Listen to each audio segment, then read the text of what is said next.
wagi bilang Best Actress si Marian Rivera sa pelikulang Balota. Ito ang huling nasambit ni Marian sa kanyang mahabang pasasalamat nang tanggapin ang 2024 Cinemalaya Best Actress Award para sa pelikulang Balota na ginanap sa Ayala Malls, Manila Bay. Ang swerte ni Marian dahil unang beses niya sa Cinemalaya Independent Film Festival at nakuha na niya agad ang Best Actress na ayon sa kanya ay ang asawang si Ding Dong Dantes ang nagsabing tanggapin niya ito nang alokin siya ni Direk Kip Obanda. Nang makausap namin si Marian sa launching niya bilang endorser ng Nico C 15-in-1 Vitamins by Kat Melendez ay masaya niyang ikwento ang mga nararanasan niyang hirap sa shooting ng Balota. Dahil talaga raw sugat na sugat siya sa tuwing umuwi siya ng bahay, pero worth it naman dahil maganda ang istorya at masaya ang pakiramdam niya.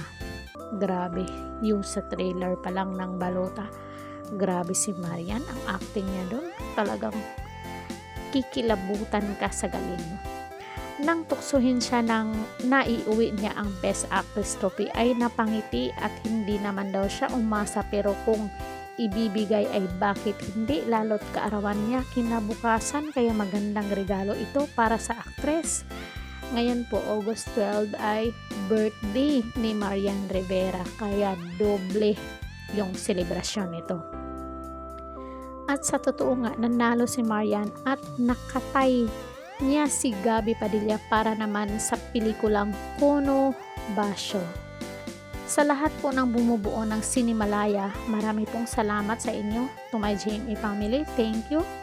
Direk Kip, umpisa pa lang ng shooting natin, ramdam ko ang 100% na pagtitiwala mo sa kakayahan ko kung paano ko i-arte si Teacher M. So, thank you Direk Kip. Sa lahat ng staff and crew sa loob ng 6 na shooting days, ramdam ko yung pag-alala. Yes, sorry to say that. 6 shooting days na tawa. Ramdam ko yung pagmamahal, pag-alala, paggabay nila sa akin na safe ako na kahit anong bigat ng nararamdaman ko sa lahat ng eksena, never nila akong pinabayaan. And mine, make sure nila maayos akong uuwi kahit sugat-sugat ako. Grabe. Thank you sa lahat ng cast na kasama ko rito. Napakahusay niyo at syempre hindi matatapos ang pasasalamat na ito kung hindi dahil sa asawa kong si Dong. Thank you, Dad.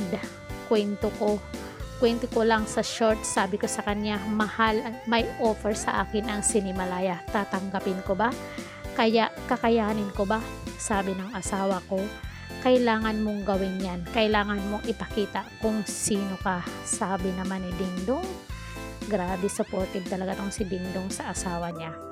Salamat Dad sa pagtitiwala at sa mga anak ko. Very excited tuwing uuwi ako kung anong nangyari sa Balota shooting ko. At yung bunso, 6'2" ko. Binibilang po yung sugat ko tuwing uuwi ako. So salamat, birthday ko po bukas, it means ngayon kasi kahapon to nangyari. Deserve po talagang manalo bilang Best Actress itong si Marian Rivera dahil napagagaling niyang gumanap bilang teacher Amy sa pelikulang Balota. Trailer pa lang, grabe. So anong masasabi niyo dito mga Marites? Huwag kayong mahiya dyang mag-comment sa baba. Don't forget to like, share, and subscribe Karated Official TV para ma-update kayo sa ating mga latest dito sa showbiz. Ring bell all niyo ako. Hanggang sa muli and God bless us all.